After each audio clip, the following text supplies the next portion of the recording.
Hi everyone, how are you doing today? I hope you're having a wonderful day. Today's kind of an exciting video. Today I'm doing an updated palette collection video. I did one of these last year, right when I first started my channel, and I do want to do one of these a year just to have something fun to look back on and see how my collection has changed over time. But first of all, if you're new here, welcome. I'm so glad you stopped by. I mostly do project panning, but sometimes I like to geek out over some new makeup releases as well. So I hope you'll stick around, but let's get right into my palette collection. Real quick before this video starts, I have to introduce you to the new llamas in my room. You guys might have seen this one. I can't get over how cute it is, but I'm gonna quick flip the camera around because I got a new picture I have to show you real quick. Look at them. Aren't they great? I especially love this derpy guy over here. He just makes my day every time I see him. So anyway, here's my new wall art. All right, I'm gonna start off with my Juvia's Place palettes. I wanna do this by brand, and I'm gonna start with the brands that I have the most of.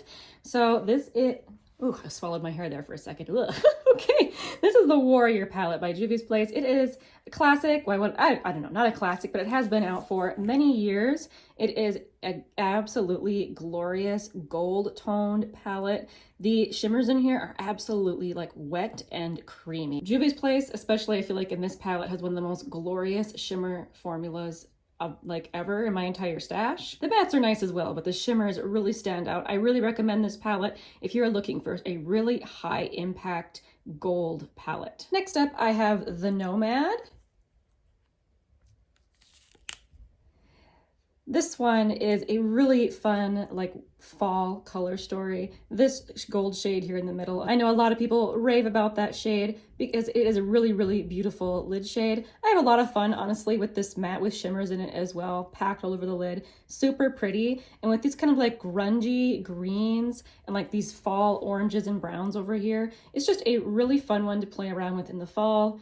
And of course, anytime you feel like using this color story. But if you're looking for something kind of grungy, earthy toned, I can really recommend this one. Next, I do have a couple of their mini palettes. This is the Taupes by Juvia's. This is what it looks like on the inside. It does not have the same formula as her other palettes with like those really crazy intense shimmers, but I still like the formula in this. I just wanted to, mention it's not the same if that's what you're looking for. I really enjoy this. I think it's a beautiful everyday palette. And even though this shade here looks pretty dark, this palette does not have a lot of depth to it. These shadows need to be built up. And honestly, that's something I really enjoy about this palette. It's not one I have to worry about getting too much pigment on. It's, like I said, a really good everyday palette, and I love anything taupe. So this palette was definitely for me. Next, I have the Nudes by Juvia's. Same with this one in terms of the pigmentation. It's just not the same as her other larger palettes, but I really, really like that about this. It makes it, once again, just a really nice everyday palette. This, to me, I don't know if I would have called it the Nudes. I would have called it the Peaches personally. It's, it's a very, very peachy nude palette, but I really enjoy this. I really like wearing this color story in the spring and in the summertime. Next, let's talk about my ColourPop palettes. This is my favorite one, the Going Coconuts palette. If you guys are into eyeshadow palettes and watch YouTube, I'm sure you have seen this palette before. People rave about it for a reason though. The shimmers are beautiful on the eye. They're a little bit more flaky in comparison to some other formulas, but they don't look they don't look weird on the eye. They end up looking really smooth and just, oh, really pretty. This shade, De Coco, I feel like it's the most cool toned, and it's just gorgeous for a more sultry look, whereas Cocoa Crush is a beautiful, more wet looking shade that it's my favorite shade, I think, in the palette. And the mattes in this palette are really nice as well. I even use Palm Reader too. It looks really white in the pan, but I feel like it looks pretty, not as icy on the lid as it might look in the pan. This is one where if I lost it, I would definitely replace it. This is just a perfect everyday palette for me. Next up, I have That's Taupe, which this one, a lot of people tried comparing to Going Coconuts, saying they're very similar, but they are very, very different. That's Taupe is much more cool toned, whereas Going Coconuts has some more warm shades to neutral shades in it. It does have one Super Shock formula in it, which is a really pretty sparkly topper shade. If you're into cool tones, I can highly recommend this one. Next up, I have the Making Mauves palette. I love the top row of this palette for single shadow matte eye looks. They're just perfect for me. I have pretty pale skin. I mean, you guys could see that, but I really enjoy those for just in the crease and just adding a little bit of dimension. The shimmers are beautiful. This particular shade though isn't my favorite, not in terms of its performance, but just in terms of the color. I find that anything that leans a little bit more raspberry like this one, I mean, it's not a true raspberry color, but it's just a bit too bright pink for me. I haven't quite figured out a way to make that work for me yet, but I really do enjoy the rest of the palette. Lastly, I have the ColourPop Wild Nothing palette. The packaging on this one is what got me. It's so cute with the cacti on the front and the flowers.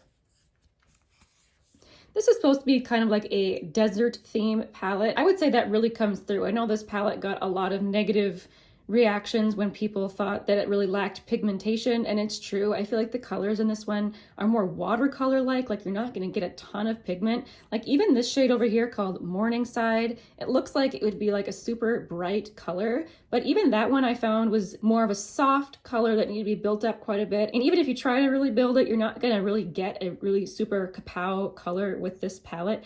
But honestly, I feel like that fits the whole theme of this palette. You know how if you're in a very super sunny area, everything looks washed out. and I feel like these colors are reminiscent of how that truly looks in an extremely blinding environment like the desert. I haven't used this palette as much as I thought I would, but I'm thinking I probably will this summer. Next, my Anastasia palettes. This is my Master Palette by Mario.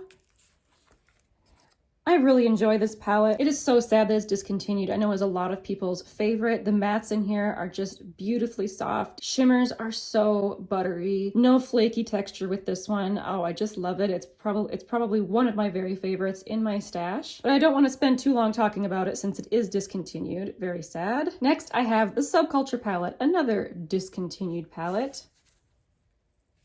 This one can be a little bit challenging to use if you're trying to use some of the deeper shades over here. This green, this like plum, and these two deeper shades. Honestly, I rarely reach for those. I tend to stay over on this side of the palette. I did just hit a pan recently in the shade Cube.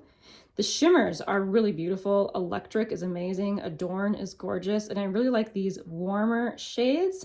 This palette looks like I barely touched it. You need to barely touch your brush into this palette and you've got enough pigment. So it doesn't really show a lot of use, even though I have used it. And lastly, I have the Sultry palette, which they did bring back this year, which you can still buy it in a bundle, which I think is on sale right now. So exciting. This is a beautiful, mostly cool toned palette. I just love the shimmers in this. The shimmers in this are not the same formula as the Mario palette, which has my favorite. I feel like these are a little bit more, I don't want to say chunky, but in comparison to the really smooth formula from the Mario palette, these are, I would say, more chunky or more flaky, but they have huge impact on the eyes. They are so, so pretty.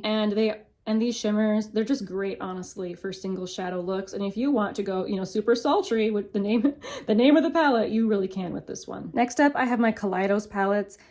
Oh, these are like the shining jewels of my collection. I just love the theming, the art, the packaging. Like, it is just so glorious. I just love looking at them. I'm just gonna take off this little slip so I don't drop it. Oh my goodness, I feel like Kaleidos has one of the most glorious formulas, both for mattes and for their shimmer shades. They have various different kinds of shimmers. They have toppers, they have highly foiled metallics and shimmers. It just, depends on which palette that you get. This one is the Astro Pink. Oh my goodness, so, so pretty. Next up, I have the Futurism 5, the Electro Turquoise.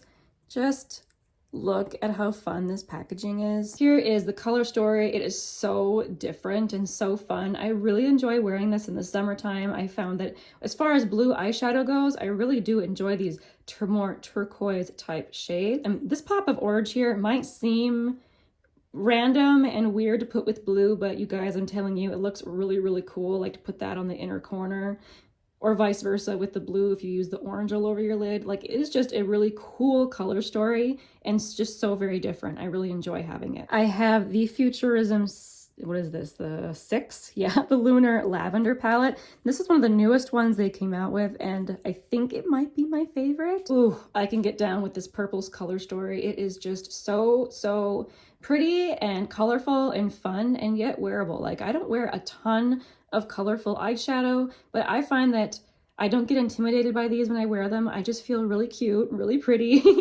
And well, granted, I don't reach for lilac colors very often. When I do, this is perfect.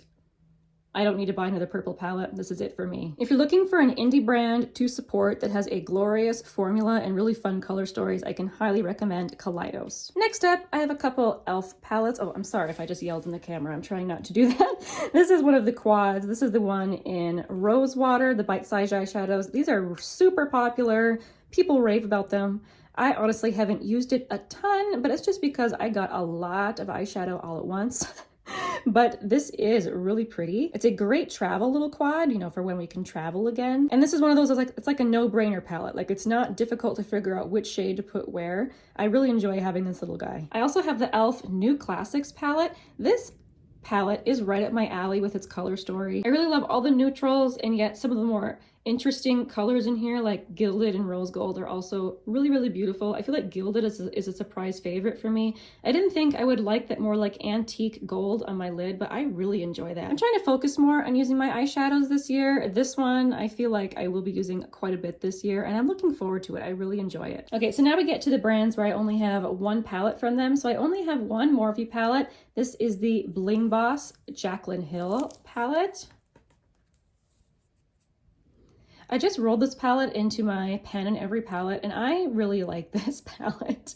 I know a lot of people had trouble with theirs. I feel like this one has a really nice shimmer formula, and honestly a matte formula as well. I always mention this shade just because how glorious it is. It's got a really awesome cool toned like mauve undertone. I just love it. While I don't use all the colors in this palette, I do really enjoy the ones that I do use. Next up, I have a little quad from PYT Beauty. I got this in an Ipsy bag, and I actually thought it's really, really nice quality. I saw another reviewer say that the shimmers didn't have enough punch for them, but honestly, I don't always want a intensely super metallic shimmer on my lids. I feel like this is very work appropriate, very everyday appropriate, and the colors are really pretty. And it's so small. Like, it's one that I don't know, really could see myself once again when we can travel, bringing this with when I travel. The shimmers, while they aren't, you know, incredibly metallic shimmers, they do show up on the eye. I don't think they require building up to show up, and the mattes are nice and buttery. And they're in that nice in-between like pigmented spot where it's not too pigmented and yet they still show up on the eye.